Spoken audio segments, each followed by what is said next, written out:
the fight may not be over for those Iranian sanctions. One GOP presidential candidate says our president is breaking the law, so private companies should not lift one sanction.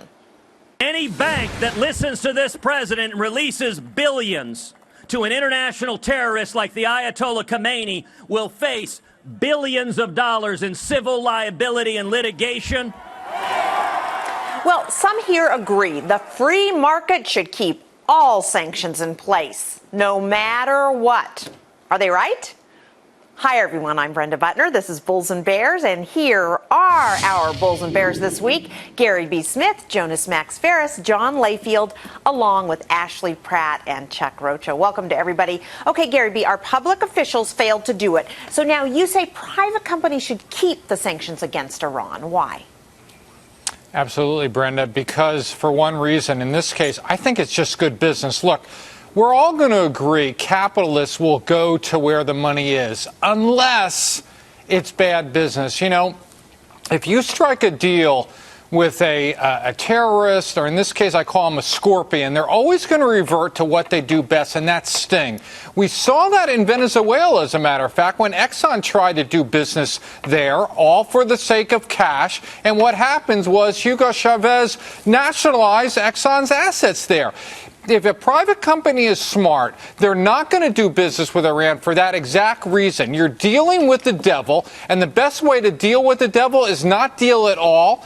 Cut off their source of funds, which they, need the free market for, and be done with it. I think Ted Cruz is right in this case. Well, that's very interesting, Gary B., an answer I didn't expect from you. And Jonas, you actually say that asset seizures are questionable in the first place from a free market company and country, and that this might not necessarily be the way to go. This whole thing is flip-flopped into the absurd, Republican free market people are not supposed to be for sanctions. Seizing a sovereign country's wealth is not a free market move.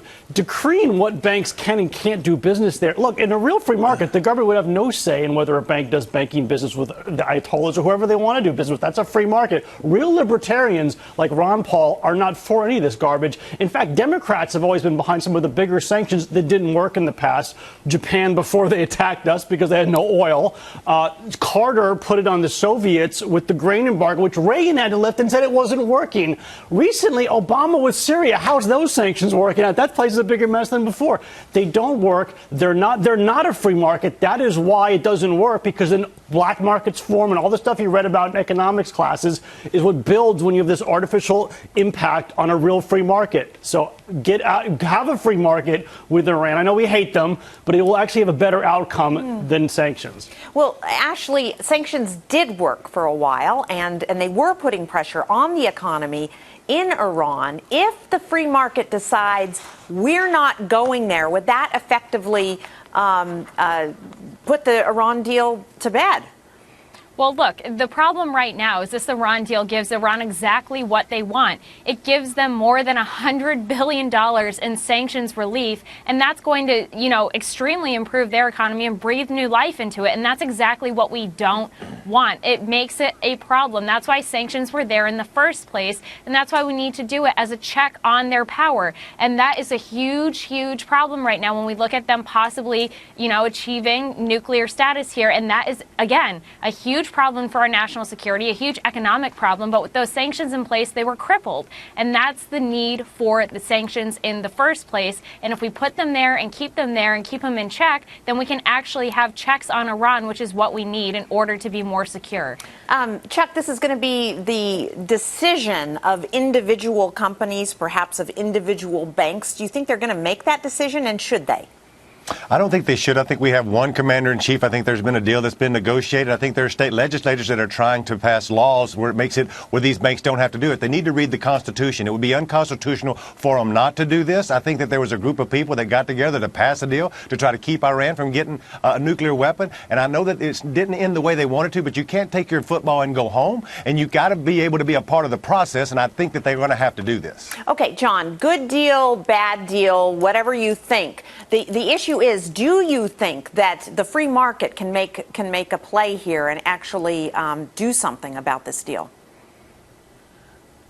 Yes and no. I think they can to a degree. Look, when CVS decided that we don't want to sell cigarettes anymore, that's the idea of a private company making a decision. What Gary B is talking about is correct. You're going to have certain private companies that come along and say, we don't want to do business with Iran because it is a bad deal. Look, the Card-and-Coker agreement is something that Ted Cruz talks about was violated by the president. And that is true. It says you have to disclose everything. There were two side deals that IAEA and Iran made that were not disclosed. But look, even if you go back to Congress, you got 60 days. They're going to vote on it again. The president's going to veto that. You still got the same deal. The toothpaste is out of the tube at this point. This is a horrible deal. But to tell companies to do the role of government, I think, is a gross overstep. If a free market wants to not do business with Iran, that is their business. I think that is good business. But it should not be decided by a government or by anybody else about what free markets should do as far as Iran. And Gary B., oil companies are chomping at the bit to get in there. Tell John why he's wrong. Well, I would. Fortunately, I'm a few thousand miles away from John, so I can't tell him why he's wrong. No, John. Look, John, as always, makes some good points. I guess I'm viewing it. A few weeks ago, Brenda, on this show, we talked about companies like Facebook and Twitter stepping up to block terrorist content. They were supposed to do that to, help the government because it was the right thing to do. In my opinion, this is still the same thing. Look, I know as a capitalist, the oil companies are chomping. You're right, exactly, to get to that cash there and do business with Iran. But the right thing to do and good business is not to deal with the devil. Businesses make those choices all the time. That's not government mandate. That's just good business. Jonas, good business?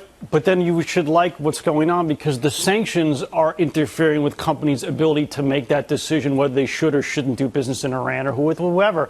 The government's decreeing, like we are with Russia now, you cannot sell cheese to Russia. You cannot. Those are government rules interfering with the free market. So how is this not a move towards a more free market solution?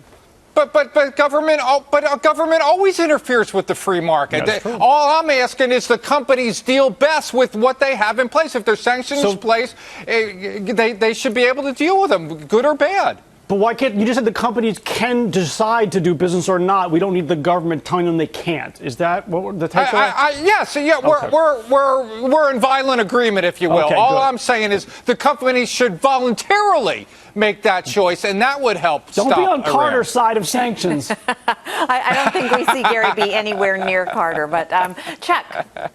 I think that when we put this deal together, there was a group of people to try to do what's best for America out there. When you have American companies trying to, I'm going to go back to what John just said about it's a role of government to do that. Private business should run their own private business. If they want to not do this piece, then they should go in there and do that piece. But I don't think that it's good for America. Is that what you're saying, John?